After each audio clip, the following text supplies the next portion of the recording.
So I also want to begin by thanking Doreen and Eyal for inviting me and allowing me to intrude upon you with ideas from my experience in legal theory and private law theory. And I obviously want to thank Evan for a really stimulating paper. Folks, Descent and Dagan remind us of the troublesome history of the notion of sovereignty as trusteeship, which they insist we must take seriously. And they explain how emerging features of contemporary manifestations of this notion can face this challenge and thus hopefully redeem the credibility of the trusteeship model. And in my short comment, I want to make one observation, and I want to make one distinction, and finally I want to raise one concern which may echo or reconnect with another aspect of Sergio's paper this morning, namely not the aspect that Evan just mentioned. So, let me begin with the observation. Invoking the well-documented, and I'm quoting from their paper, the well-documented tradition of using a civilization-based claim of indigenous incapacity to justify domination under the guise of trusteeship could have suggested that we discard the trusteeship conception of sovereignty. Evan implicitly rejects this alternative, and one reason for not opting for this option might have been pragmatic. Certain social and legal institutions are so entrenched that attempting to erase them may be futile, so that the pragmatic way to reform is to change them from within. I doubt that the trusteeship conception of sovereignty fits this category. Recall afterwards Andrew's paper that I think makes sort of this kind of suggestion. And in any event, it seems plausible, given Evan's broader scholarship and the work of some others in this room, that the main reason for seeking internal reform, at least for Evan, is the conviction that, notwithstanding its difficult past, discarding the trusteeship conception of sovereignty would be unfortunate. And this view implies, I think, a meta-theoretical position which may be helpful to make explicit. And that position, I think, is that at least some of our existing social world, with all its pitfalls and corruptions, may serve as a fertile source of social criticism.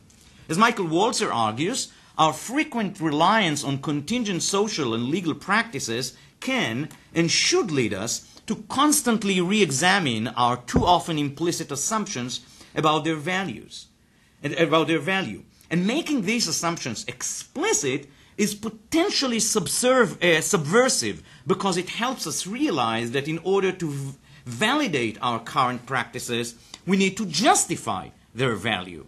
The requirement of justification is potentially challenging to some of our social practices because it requires a respectable universalistic facade at the very least, an idealized picture that can be, and often is, a source of critical engagement because it sets standards that our current practices do not necessarily live up to. This is, if you will, is the third way that I've tried to suggest in my intervention to Lorenzo's paper yesterday. Now, it is not surprising that the trusteeship model led to abuse. Quite the contrary. Because trustees and fiduciaries more generally, now I'm talking with the private law theory hat, are granted discretionary authority over others' interests, they are particularly susceptible to both carelessness and, indeed, abuse, mostly abuse. Likewise, the susceptibility of trusteeship to paternalism also seems intuitive, because shifting authority from the beneficiary to the trustee implies inherently some comparative advantage of the former over the latter. So both abuse and paternalism are sort of the professional hazards of the trustee whenever we see any trustee. But then, if we remember this Walzerian perspective, allowing either abuse or paternalism would obviously undermine the point of trusteeship in these settings, let alone its justification. Therefore, if we want to uphold that value, if we believe in good faith that trusteeship can be helpful for beneficiary, we must demonstrate that abuse and paternalism can be overcome. So this is just trying to flesh out, I think, what is the motivation of the paper and to salute it. Okay, so you would agree with that? Okay. No, the salute especially. Now, Evan's paper refers to two contexts, and he mentioned it in the last portion of his presentation, in which the sovereignty as trusteeship model may apply. He briefly mentions, again at the end, the idea that sovereignty is held in trust for humanity, and he mainly discusses the trusteeship model as it applies to indigenous people. Evan is, of course, both in the paper and here, is aware of this distinction. He explicitly mentions that, and I quote, members of indigenous peoples are citizens and not foreign nationals, and that, given the unique characteristics of their predicament, they have wider and stronger claims against states than non-indigenous people. And this seems to me to be surely true, but I think that the comparison between these two contexts may suggest another distinction, which may be less intuitive and potentially quite provocative. The familiar applications, familiar at least in terms of we see them on the ground in those contexts that Evan mentioned, of the trusteeship model to indigenous peoples are susceptible, as Evan shows quite powerfully, to both abuse and paternalism.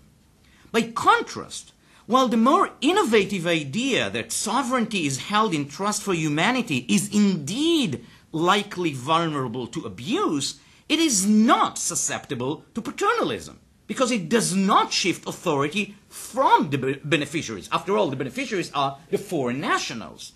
Now, to be sure, I'm not suggesting that this point in and of itself can validate the notion of global trust. And for that, you may want to consult Eyal's later work regarding the law of global governance, which I read as an attempt to address exactly the issue of abuse that is prompted once we shift authority from anyone to anyone. That authority always inherently implies a danger of abuse. But this distinction may at least help upset the initial conservatism of, let's call them, global trust skeptics, insofar as they share Evan's approach to the indigenous case. Namely, if we are willing to constructively embrace trusteeship where it is vulnerable to both abuse and paternalism, we should be at least open to the idea that it may be, namely the idea of trusteeship, it may be beneficially employed where we need not worry about trusteeship's potential paternalism. And finally, so this was the distinction. And finally, the concern. I think that Evan's helpful critique and reconstruction of sovereignty as trusteeship model may pose an additional challenge to the indigenous case, which is, of course, the focus of his inquiry. In order to, and I quote, dispel the shadow of the trusteeship's model colonial past, Evan insists that we adopt what can be termed as a jurisprudence of suspicion towards the trustees. And that given the endemic difficulties of paternalism and abuse, again, difficulties that I argued are intrinsic to the idea of trusteeship, they're not just pathologies that contingently happen, he says that this suspicion can be relieved only if we are convinced that the entrusted power is systemically and structurally, this is my interpretation, but I think that you would agree, counterbalanced. And this is the source of his, let's call it, celebration of the duty to consult and the free, prior, and informed consent duty. Because those are not just kind of contingent, but because they are structural and systemic. As Evan notes, indigenous claims are characteristically communal and collective, so that they pertain to indigenous peoples or communities rather than individuals. But this means that when international law, and I quote, resolves the question, I quote, and this sentence, I think that's the third time that it is mentioned today, that when international law resolves the question of who decides in favor of indigenous people, when it does that, it inevitably invokes another trusteeship model. This time, as Evan notes, as per the legal and political institutions of indigenous people.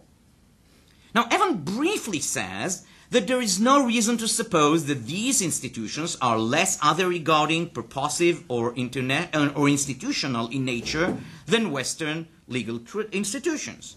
And he also mentions that the Sariaku case as a demonstration in which they seem to blend and I quote, blend participatory democracy with traditional authority structures.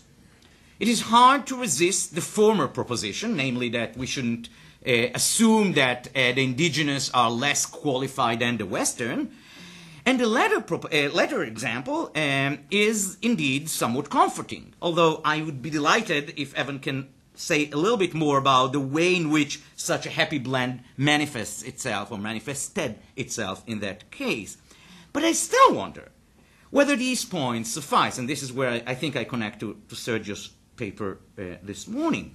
Evan claimed convincingly that paternalism and abuse are real worries for the trusteeship model, and he further instructed us that our duty of suspicion cannot be easily discharged. It seems right, I think, to insist on systemic and structural guarantees against the dangers of entrusted power.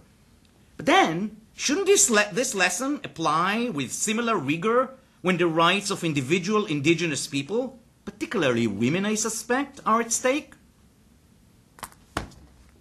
I'm done.